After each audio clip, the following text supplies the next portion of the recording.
what is the playoff outlook for the 49ers? Are we talking no playoffs, playoff appearance, NFC Championship appearance, Super Bowl appearance, Lombardi? What are we talking?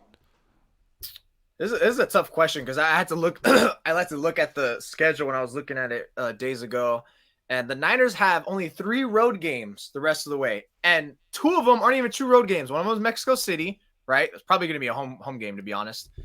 Number 2 is Vegas. Raiders don't. That's have like an hour flight. That's like an hour flight. Yes, it's really just freaking the Seattle game on Thursday night, where it's and that's like an hour and a half flight. I mean, that's nothing. Gonna lose that one. Another bonus about not as many turf fields. So boom. So that's another benefit. I think what you're looking at here is the brink of a division winner and a wild card. So I think missing the playoffs is too impossible to do because NFC sucks. But where I draw the line is Seattle's a legitimate contender. My God, did they clothesline me and plenty of other people who critique them? Too. I call them the definition of garbage before the season. I said they were tanking. I said they were tanking. Yeah. Dude, you got Geno Smith playing like a top 10 quarterback right now. He's easily a Pro Bowler in the NFC right now if he just keeps this level of play. The running game, Kenneth Walker is a stud. The defense is actually solid now. This is a different team than they played in week 2. So I'm a little fearful of them. I think the Niners are going to drop that game on Thursday night. It's just more so how many games can you reel off? So I think it's going to come down to it's going to be a 2019 style down to the wire where they win the division. It's going to be close. It's going to be so freaking close. I went through the schedule with my dad yesterday. I said that they would finish 10-7. It looks like 10-7. But again, I'm giving them the benefit of the doubt the way that I gave them the benefit of the doubt when I picked them to beat Chicago, Denver, and Atlanta. And I feel like why I'm hesitant with this team is I feel like they haven't shown their true colors yet. What I mean is they're 3-0 in the division, and 1-4 outside of the division. They're not going to make the playoffs going 6-0 in the NFC West and 2-8 or 2-9 outside that. It's not going to happen, and they just might do that. I need to see what they look like against the Chargers, the Bucks, the Saints, and the Dolphins, because right now, I mean, they've lost to worse teams than all those teams. So I just don't know. I expect that now that they've had a bye week and two months to get their feet underneath them, and Christian McCaffrey's on the team, that they'll handle business against the Saints and the Bucks and all these and the Chargers. I mean, the Seahawks just destroyed the Chargers by 2 touchdowns. The Niners should do that too, but they also should have beaten Atlanta, and they also should have beaten Denver. So I'm a little hesitant to say that they're going to be like in the Super Bowl. But frankly, if they do what they're supposed to do, they should be in the NFC Championship game. Like, in terms of raw talent, the only team that can compete with them in the NFC is Philly and Minnesota, although it's not like Minnesota's in a whole different tier than the Niners. I think where it gets challenging, and matter of fact, I'll throw Seattle in there too, because again, I really feel like they're legitimate, like, because they've always happened to make it a game, even though it wasn't a game in week 2. Look, you mentioned the next 5 games. I see the 49ers winning out of 4 out of 5, and I know you're throwing the money about that because it's the tale of 2 49ers. It's the one we see against the Rams we want to believe, and it's the one against other teams where it's like, well, where's the median in this, bro? Can we find some? Can we deliberate here? Can we figure something out? And to me, I think I'm going to buy into this is literally 2021 all over again. You acquired or you made a move in the offense, Deebo Samuel to running back, Christian McCaffrey to the team. You beat the Rams, you mollywopped them, and now you saved your season and you propelled your offense. And now I think that's gonna catapult them and building momentum for the future. I think this is 2021 all over again, except this time it's gonna have more rewards in terms of winning the division, because the division stinks and the NFC overall stinks outside a couple of teams. And I think I look, as much as even how they fare against other teams outside of the Rams and the NFC West as a whole, I can't see them losing to the Chargers. I know you said Nathaniel Hackett, but I'll chalk that up as Jimmy G's first game more so than anything. And the Chargers, man, talk about underachieving. They're the most underachieving team in the league right now because, my God, I can see them losing to the Cardinals. I think they'll lose that game because high altitude, Kyler Murray always punches them in the mouth. And then Saints, Dolphins, but they could probably lose the Dolphins game, really. I mean, I know they're at home, but, my God, you're going against a team that offense that knows you, runs the football well, and has like 2 speed demons. my God, it's going to be tough for them. I mean, other than that, they should beat a lot of people here. They shouldn't lose more than 3 to 4 more games. They're going to beat the hell out of the Raiders, the Commanders. This is all in their favor. They had to get that offense clicking, even if it's just a level or two off from this last game against the Rams. All right, I hear you, man.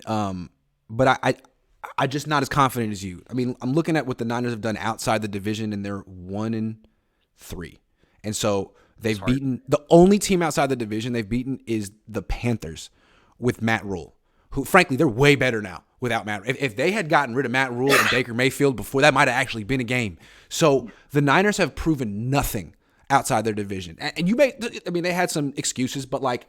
Yeah, and that was Jimmy Garoppolo's first game starting, but he did come in relief in the week before and look good against a team in the division that they know. So I'm just curious. There's some theories with this team that all the new coaches are struggling, and it seems like they only do well when they can go back and look at Mike McDaniel's notes from last year and be like, all right, what did we do against the Rams? What did we do against Seattle? Okay, cool. But what about when they can't copy off Mike McDaniel's notes from the past on teams that they have, like the Chargers? I'm really curious to see what happens against the Chargers. We're going to learn a lot. 2 weeks to prepare. No Mike McDaniel. Team you don't know. At a conference. It's going to be really interesting. They should smash the Chargers. If they don't, they got problems. So I guess we'll find out. The Chargers do put up points. I think they'll get in the 20s. Really good quarterback. Probably be like 20, 23. It should be like a 28-20 game, really. But I think, look, honestly, I'm not totally confident. I'm just speaking from what I'm thinking, like try to logically think about. It's more so like the copy and paste recipe from last year. It's literally being applied this year. That's why they made the McCaffrey trade. They're trying to really think about what worked last year. We don't have McDaniel. We don't have coaching staff. We're still figuring it out. Oh, I know. Yeah. Making a move on offense and getting someone who'd be a new explosive player. So it's literally a cop-out. And so far it worked dividends. I mean, the guy was in the facility for like 8 minutes, and all of a sudden he's over there making an impact like he's been there for years. And it's harder to prepare for the Niners offense now because they have a new element that you don't know how they're going to use week to week. He could throw, he could catch. You don't know. Yeah. Now, so to me, it's like, all right, now you have a lot more, you have new fire to play with. You have more ingredients to cook with in terms of creativity. If you can't figure it out, that's why your point, and I'm with you on that, is like, there's no excuses for Kyle Shanahan now. I don't want to hear that. I don't want to hear it's like, look, if you're not performing well against the Chargers coming out of a bye, I understand it's a new staff, but you saw what worked so far with McCaffrey. You got plenty of talents. Look, the point of being you getting paid all this money as an offensive play caller is you gotta be able to make the most of these players. And if you're not able to, then what are you doing here? What are you making all that money for? You might also like the whole new coaching staff thing. It's like a good excuse for September and October, but now you're into the second half of the season. You have a bye week. Like Trey Lance has been gone. You got Christian McCaffrey here. It's on. They have 2 weeks to figure out the rest of the season with a new ingredient with a new a new cast of characters. If they're good, forget the beginning of the season. It doesn't matter. If they're good, they should be able to figure this out the rest of the way. And if they do, the NFC sucks. Like Seattle's, good, not great. Nothing against Seattle, but like, come on. They're good, not great. Same with Minnesota. The best team in the NFC is Philly, that hasn't proven anything in the playoffs yet. This could be the Niners' year. There's no excuses. No excuse. I don't want to hear that Trey Lance isn't there. No excuses. They should be expected to win the Super Bowl this year. That's the red carpet's laid out for them perfectly right now. Absolutely. Yeah, man.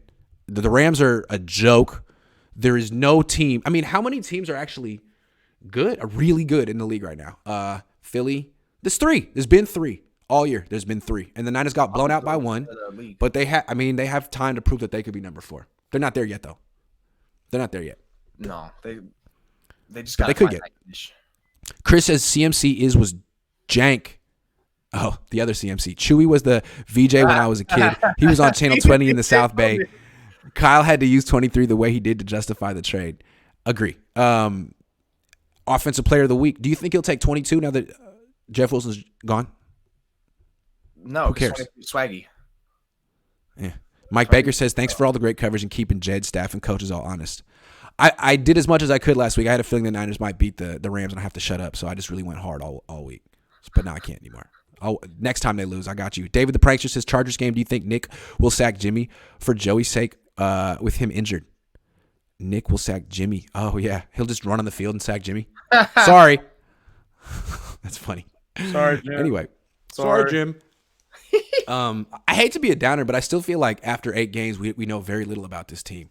They faced the Chiefs, got blown out. Okay. Well, they're 4-4, so that makes sense. Yeah. They beat the Seahawks. What is this guy? Where are these guys? Yeah. I feel like the season just started, is starting now. They messed around the first half of the year. They got Christian McCaffrey. They have a whole new direction with their team. We'll see what happens. Yeah. Whole new season now. It's a whole new season, and it starts right now. So, but thank God they won that game because it would have got dark going into that bye. You realize how nuclear it would have been, and rightfully so. We're going 3-5 back-to-back years. But they won, and they're getting all kind of players back healthy, and the NFC sucks. And I think Niner fans are feeling like, hey, man, why not this year? And I feel the same way. Why not this year? This is another great opportunity. The Super Bowl window is freaking wide the freak open. That was terrible. Wide the freak open. Do it.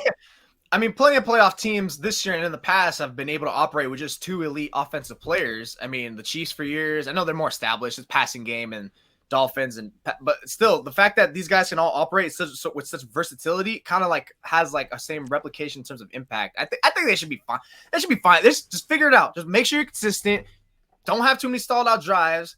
And you'll be fine. I mean, look in the second half how good the offense played against the Rams. They actually sustained long drives, and that saved the defense to me. It's like, how many times are you going to rely on the defense to do everything for you? They can't stay on the field for so long. And then sure enough, I saw them that long drive. I was like, watch, 3 and out coming. 3 and out came in that second half, and then they just piled it on. Complimentary football. Offense needs to help the defense out, and sure enough, it's going to help them save their season. It's really on offense. I don't care anything about defense. If Kyle just gets the pecking order right on offense, it could work. Because one of the big problems in the first half of the year was that they had Debo at the top of the pecking order when he didn't deserve to be there anymore. He missed the offseason. He's a little out of shape. He was not producing the way he was in the past. Now he's out, and you can see you don't need him right now. You got McCaffrey and Ayuk. Those two are at the top of their games, and Kittle's still good too. So now you can fold Debo back in as like a third option. That's a really tough third option to stop. Yeah, I think that's going to be I think we're going to see not Kittle. Debo start ripping off more of those home run plays we saw for scores. It's going to be Kyle having his revolver in hand and the 6 bullets on the table. He's like, all right, McCaffrey, Kittle, Ayuk. Load one up in the chamber. Guess what's coming? Boom. Touchdown. Yeah, when you least expect it. Because right now, the way you can use Debo is becoming more and more limited. The wide back stuff is gone. He's not getting down the field. Jimmy's his quarterback. He's dropping passes.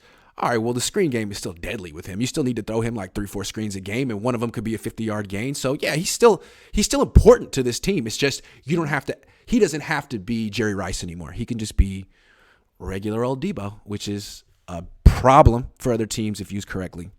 DRB says people forget Kyle was drawing up plays for CMC on the plane back from Lansing. That was a good one. I liked it. Corey Soto says beating the Rams doesn't really dispel any of the skepticism we had before the game. True. Losing to ATL, Denver, and Shy means there's no such thing as an easy schedule. True. And this about to be tougher, and this about be the tougher end. This is true. That's what we are going to learn. This November is going to be very informative. It's going to be great. I'm really looking forward to it. I don't know if you saw the Niners have the top 5 easiest schedule the rest of the way. Did you see that? I didn't see that. The top 5 easiest schedule. Legit. In terms of the winning record that the teams have now. It's true. And again, they've lost to teams with losing records. They've lost to 2 teams with losing records and one team that's 500. Yeah. To Atlanta's credit, they beat Seattle, didn't they? I think they did. Did they? When did they play Seattle? Early in the season? A few weeks ago.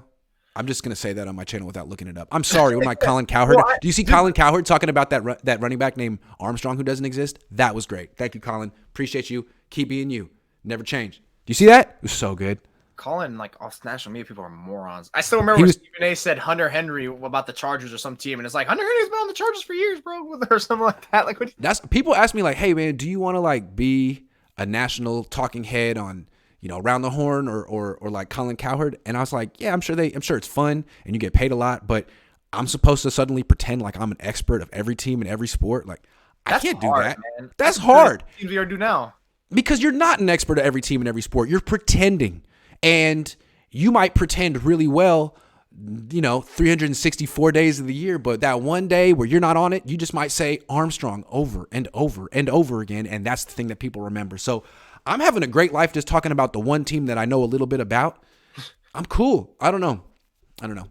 That's why I got Game Pass. I'll just watch the condensed version. I'll try to give like somewhat. I'll when I say stuff about a team, a grain of salt. Like Atlanta, I watched them all year. I said, hey, they're a scrappy team. Don't sleep on them. They look decent. Marcus Mariota is fast as hell. Lamar Jackson, and God, he's fast as hell, dude. He's so fast. Yeah, Marcus Mariota is a good player. I like seeing his revival and Geno Smith's revival. These are great because the NFL. Crazy though. The NFL become very much a league where it's like, man, you're a quarterback and you're 25 and you haven't had success yet. You're out. I mean, look at Trubisky. Like you're out. You suck.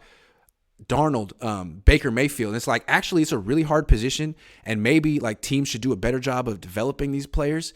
And I mean, Geno and Marcus Mariota got chewed up, spit out years ago, and now it's like, actually, we're 30, we're still pretty athletic, we're better than this stiff 23-year-old you got here. Like, can we get another chance? Yes, it's pretty cool. Really the position where quarterback is really the position that doesn't really carry much weight.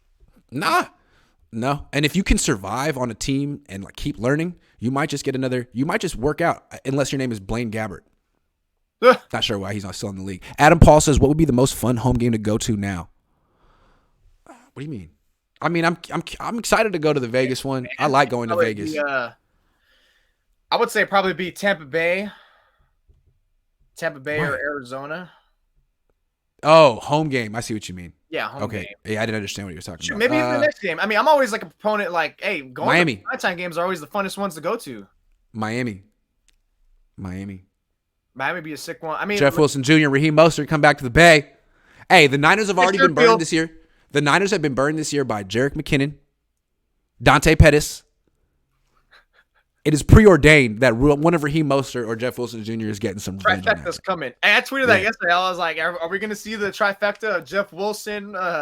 Someone I totally forgot Raheem Mostert, and then someone else I added Trent Sherfield. I was like, Trent Sherfield, I forgot about that guy. Isn't River Craycraft on that team too? I don't know. Yes, absolutely. He might be a practice squad player. So it all comes first full circle, baby. Wes Welker's over there. That's like Niners Southeast. Niners Southeast. One of my cousins called them the South Beach Niners. Yeah, there you go. I like that. All right, guys. Well, thanks for watching. The Niners have no media availability today. They're chilling. I'm chilling. I'll be back Niners After Dark with Jesse when it's still light out. Although it's starting to get darker earlier, so that's something. Doesn't matter. Anyway, thanks for watching. Were you a good homeowner yesterday? Okay, so we got 100 pieces of candy. We were ready. We did the jack-o'-lantern. We had 2 jack-o'-lanterns. We got 0 trick-or-treaters. No way, dude. 0. What's up with that? You see where I live? Is it because we're on a little bit of a hill, or maybe because you're on a hill? Because when I was growing up, I have my neighborhood is like random as hell. There's flat, there's hills, there's dips. It's like, let's not go that way. I'm cool, bro. Yeah. So now I just have hella candy that I'll be eating myself. At least you didn't get egged. That's cool.